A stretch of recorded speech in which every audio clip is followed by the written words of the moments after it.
second half of life is a preparation for death. That to Western ears is a very gloomy enterprise. We pretend death doesn't happen. We sweep people under the carpet. It's an occasion for an immense celebration. Because if you accept that you're going to die, you can let go of yourself. There should be some very special conscious entry into death of letting go of oneself. Because you only die once, and it should be a very important event. You know, this is this terrible American way of death, which does not accept it, which pretends it doesn't happen, and doesn't see that death is the most life-giving thing there is. I don't think that in this general tradition we really get down to seeing how revivifying death is. That, in other words, if in the course of life you die, before you die physically, if you accept the fact that you are completely disintegrating, and there's nothing you can do to hold on to yourself, and nothing you can do to be safe or secure, you come alive. Now, everybody imagines they can be secure. You have investments, insurance, etc., etc., etc. But this doesn't make the slightest difference because the whole world is falling apart. When you were born, you were kicked off the edge of a precipice. And it's pure illusion to console yourself by clinging on hard to a rock that's falling down with you. There's no way of not disintegrating. The whole thing's falling apart. Life is something that's always falling apart. But if you get with it, in other words, you accept the situation, you flow with it, you come alive. Because you acquire courage. You're not defending yourself all the time. You acquire energy because you're not all locked up wondering what's going to happen next. You get the capacity to take risks, and you can't have a free people unless you're willing to take risks. It's all gambling. This falling apart of everything, which incidentally is what makes it alive. Change is life. This is the Tao. And to flow with the Tao and not fight it. You see, flow with the stream. This is the next great principle of Taoism, which is called Wu Wei. Wu. This means, in Chinese, negative, not. And Wei means interfering. But Wu Wei means not acting against the grain of nature, acting in accordance with it. And the best possible example of Wu Wei is the art of sailing. You see, it's much more intelligent to put up a sail than to use oars, because you don't have to work so hard. So a higher form of intelligence would erect a sail. A lower form would just row. But when you sail, you cannot sail directly against the wind. Another story that is told is about the farmer who lost a horse, ran away. And all his friends came round, said, "That's too bad." And he said, "Maybe." The next day, the horse returned, and it brought 7 wild horses with it. And they said, "My, that's great." And he said, "Maybe." The next day, his son, in attempting to train one of these horses, was thrown and broke a leg. And everybody came around and said, "Oh, that's too bad." And he said, "Maybe." The next day, the conscription officers came around and rejected his son because he had a broken leg. And everybody came to congratulate him and said, "Isn't that great?" And he said, "Maybe." So you see, this farmer was with the course of things. And he knew it goes this way and it goes that way. It goes up and it goes down. Because if it didn't go down, you would never know you were up.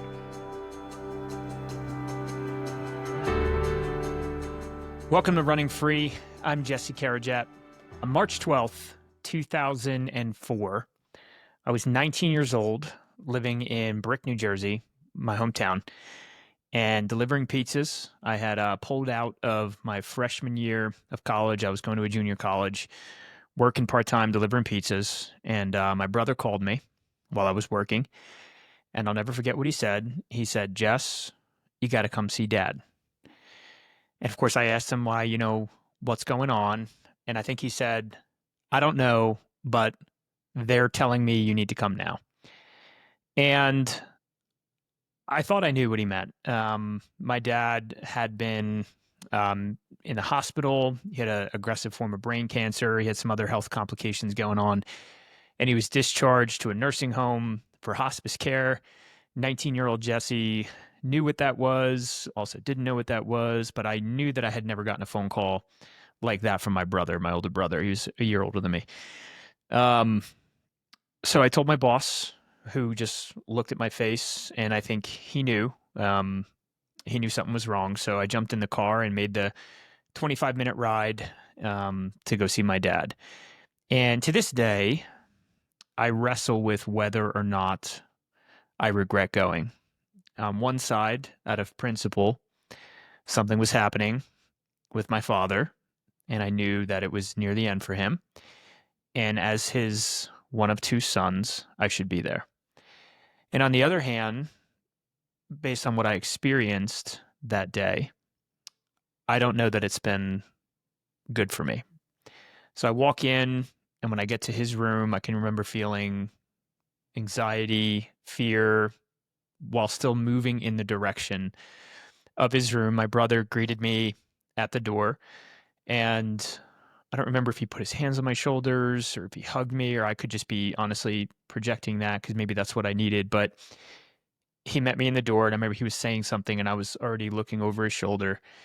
And within minutes, it could even have been seconds, my dad started having these violent seizures. And it was really hard. It was really hard. The people, staff from the nursing home came walking up to me, I assume potentially a hospice counselor or worker, tried to talk to me. And there was just too much happening. And I just walked out of the room. I remember I was emotional. My brother put his arms around me, and my dad went right past me in a gurney, still having seizures, convulsions. And it was hard. It was very, very hard to see. And within minutes, my father passed in the ambulance. And that sparked for me, as a 19-year-old man, but boy, my equivalent of sort of a rock bottom. I started really being in self-destructive mode, drinking heavily, got a DUI, just kind of went off the rails, and joined the Marines, and have been spending much of my life since then making up for some bad decisions I made, etc. And I've told that story on this show. But that experience of death early on in my life to someone that close to me, and in that much of a scary, kind of dramatic way, had a serious, serious impact on me that I'm only now coming to realize. Fast forward, June 21st, 2021, happily married, 3 kids. We just had our third child, a boy. We got the boy, as they say. He's 4 months old. And I'm in Bricktown, New Jersey again. And this time I'm in an ICU with my stepfather, who I love dearly. He stepped up in such a big way when I was a kid to help give me that guidance, that true north that I needed as a young man, just figuring out life and going through some trauma. And I'm holding his hand. He's unconscious. He's on life support, respirator, the whole deal. And that equipment's being removed. It's the end of his life. And I held his hand the entire time in a quiet, cold room, listening to the beeps, which represent his heart, just get slower and slower and slower all the way until it stopped. And I was there the whole time, experiencing death in the most intimate possible way that a man can, holding the hand of another man right to the very end. When I was a young boy, I don't know how old, 6, 7, 8 years old, staying up at night, having a hard time going to sleep, crying because I was afraid of death.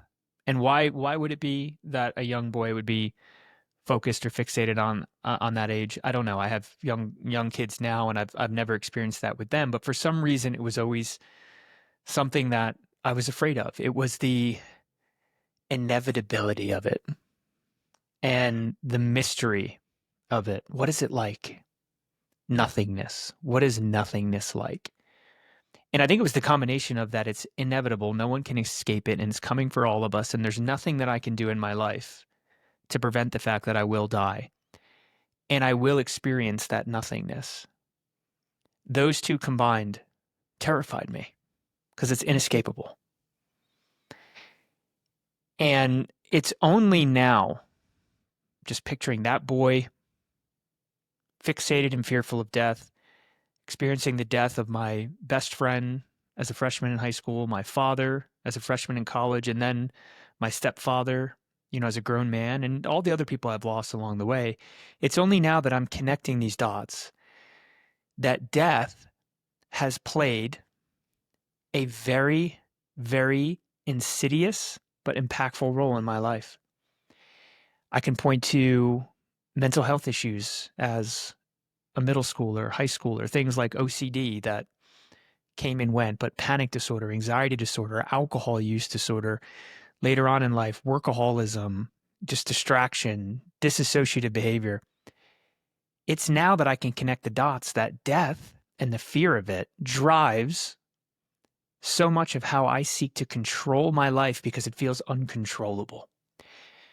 And that's why I wanted to talk about in this sort of special breakout episode, death, to bring it to the forefront, to shine a light on something that we're all going to face, but nobody talks about it and no one really gives it the significance in having conversations around it so that we can free ourselves from the fear of death because we don't have to be afraid.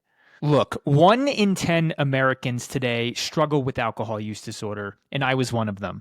Did you know that there is a safe, science-backed daily pill that you can take to drink less or even quit alcohol for good? It's called naltrexone, a doctor-prescribed medication that you get online, and our sponsor, Or Health, is the nation's leading provider of naltrexone. To date, Or Health has helped over 35,000 people find freedom from alcohol, and I'm proudly one of them. To get started, text STRENGTH to 710-710. Again, that's STRENGTH to 710-710 and get started on your journey to finally find freedom from alcohol. Afraid.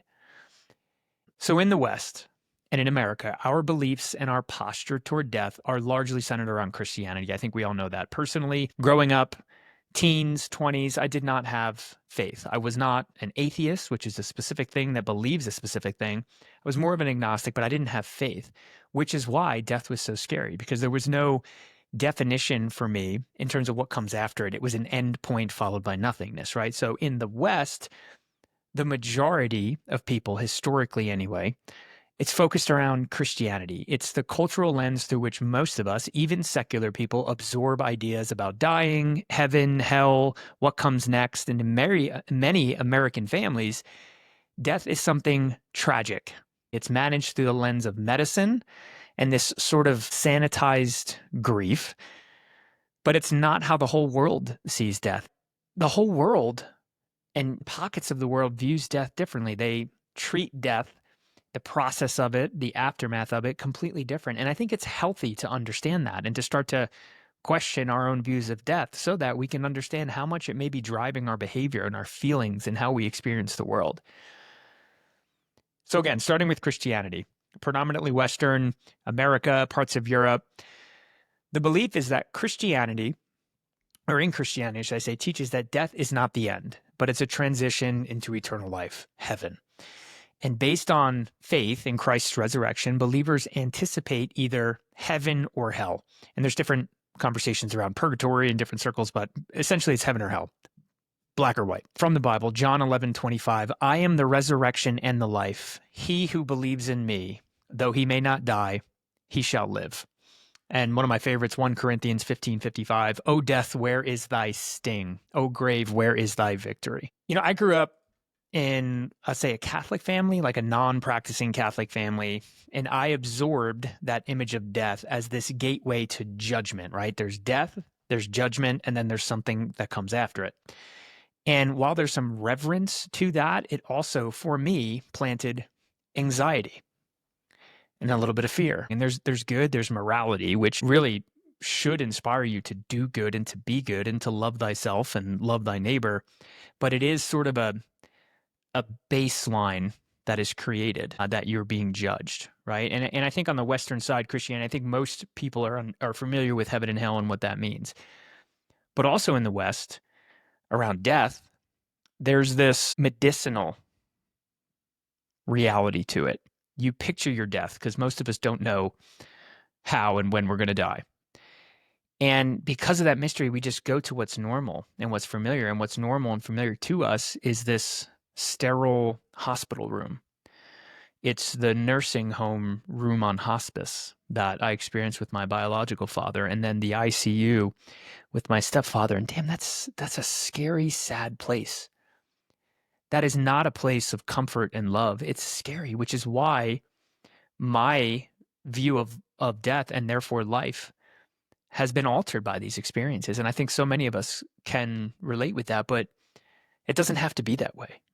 And we don't have to think about it through the lens of familiarity. There are other practices and other ways that are healthier to view death. Hinduism, India, parts of Southeast Asia, for example, they believe that death is part of a cycle. Birth, death, and rebirth. The soul, or Atman, is eternal and takes on new forms until it reaches what's called moksha, liberation from the cycle. And there's something deeply humbling about viewing death as a continuation rather than an end.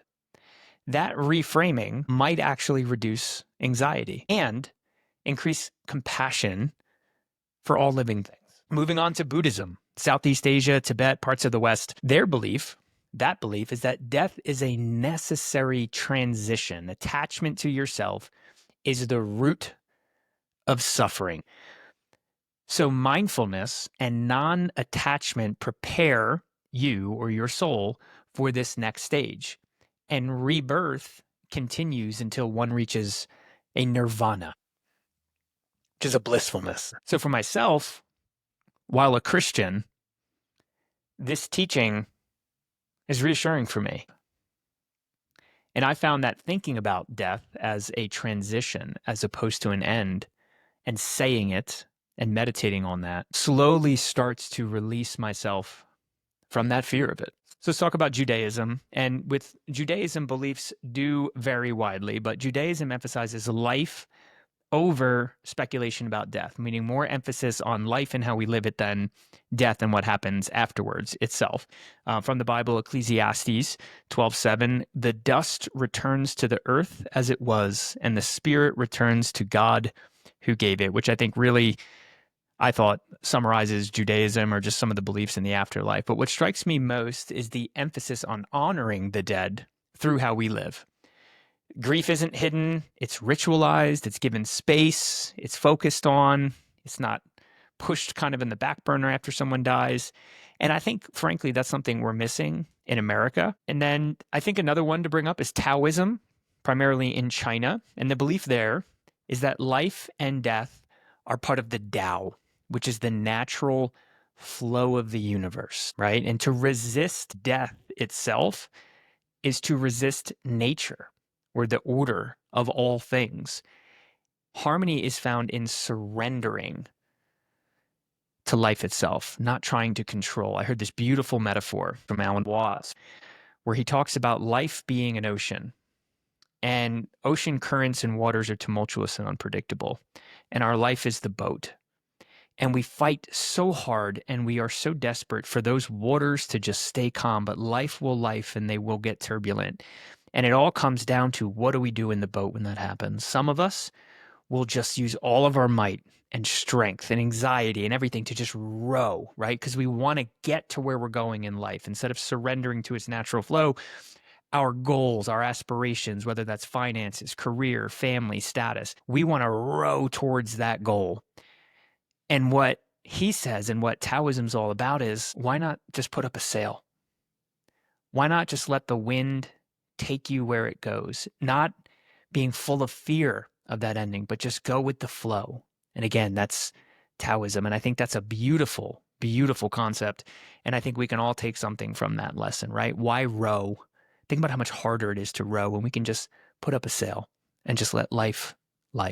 Look, life can be hard and stressful sometimes. We all know that. But when it comes to supplements, why is it that nobody talks about stress and resilience? For me, I take the adaptogen stack from Momentous Supplements. It's a daily blend of ashwagandha, rhodiola, and L-theanine, all clinically backed to help you stay calm, focused, and resilient.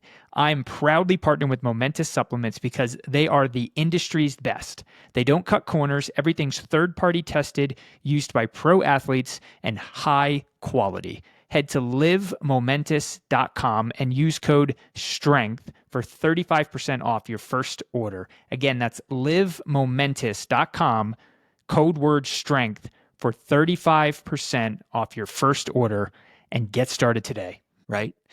So for me, Taoism really just reminds me that control is an illusion. Like, there are things we can control on a day-to-day basis.